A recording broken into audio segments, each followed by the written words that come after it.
Assalamualaikum warahmatullahi wabarakatuh. Hai teman-teman, nama saya Aisyah Saprina Tanjung, mahasiswa UIN Sumatera Utara dari kelas HES 2C.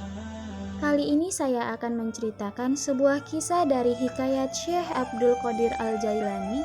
Kisah ini dapat menjadi contoh konkret untuk mempermudah pemahaman kita mengenai hikmah atau karunia dan jalan takdir manusia, yang berjudul Belajar Mengukur Derajat Diri. Alkisah semasa hidup Syekh Abdul Qadir Al-Jailani memiliki pengaruh yang begitu luas dan terus meluas ke seluruh penjuru dunia. Murid-muridnya banyak yang kemudian memperoleh kedudukan penting, di antaranya menjadi penguasa. Ada yang menempati jabatan hakim, gubernur, hingga raja. Sedangkan sebagian lainnya diangkat menjadi guru spiritual karena tingkatan rohaninya. Syekh Abdul Qadir Al-Jailani diceritakan memiliki seorang pembantu di kediamannya. Pembantu tersebut seorang fakir yang telah mengabdi selama 40 tahun. Ia telah menyaksikan beberapa murid yang jauh lebih muda dan belum lama mengabdi. Namun dipilih sang wali untuk menempati jabatan penting.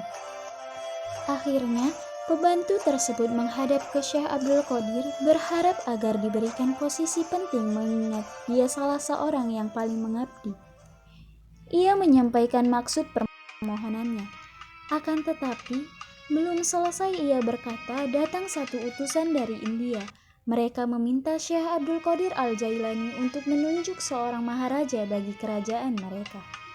Sang wali lalu menatap pembantunya dan menanyakan, "Apakah kamu sanggup mengemban tugas ini? Apakah dirimu memenuhi syarat?" Pembantu tersebut mengangguk penuh sukacita. Selepas para utusan keluar dari ruang pertemuan, Syekh Abdul Qadir menyampaikan persyaratan kepada pelayannya. Dia berkata, "Aku akan mengangkatmu sebagai maharaja di sana. Namun, kamu harus berjanji memberikanku separuh dari keuntungan dan kekayaan kerajaan yang kamu peroleh selama berkuasa." Pelayan tersebut dengan senang hati menyanggupinya. Pelayan yang bekerja sebagai juru masak itu kembali ke pekerjaan di dapurnya. Dia harus menyajikan sebuah hidangan besar. Saat tengah mengaduk masakannya, di dalam kuali raksasa dengan sendok kayu, ia dipanggil pergi bersama utusan dari India karena akan segera dinobatkan menjadi maharaja di negeri tersebut. Sesampai di India, pembantu Syekh Abdul Qadir Al-Jailani pun diangkat menjadi raja.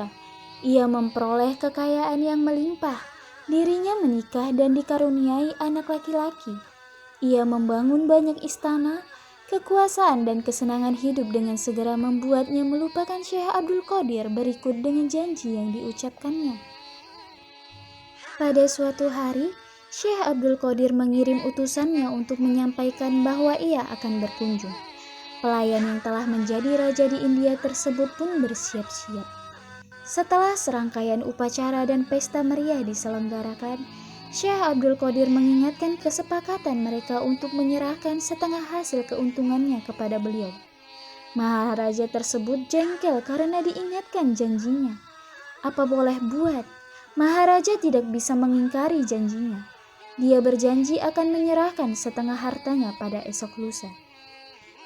Kekayaan yang menumpuk seiring waktu mengakibatkan sifat tamak raja tumbuh. Ia melakukan pencatatan aset secara tidak jujur.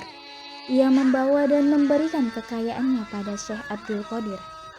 Syekh Abdul Qadir lantas bertanya, "Aku mendengar kau juga mempunyai seorang anak laki-laki." "Iya, sayangnya hanya seorang. Jika dua, pasti aku akan berikan salah satunya padamu." "Tidak apa-apa, kemarikan anak itu," perintah Syekh.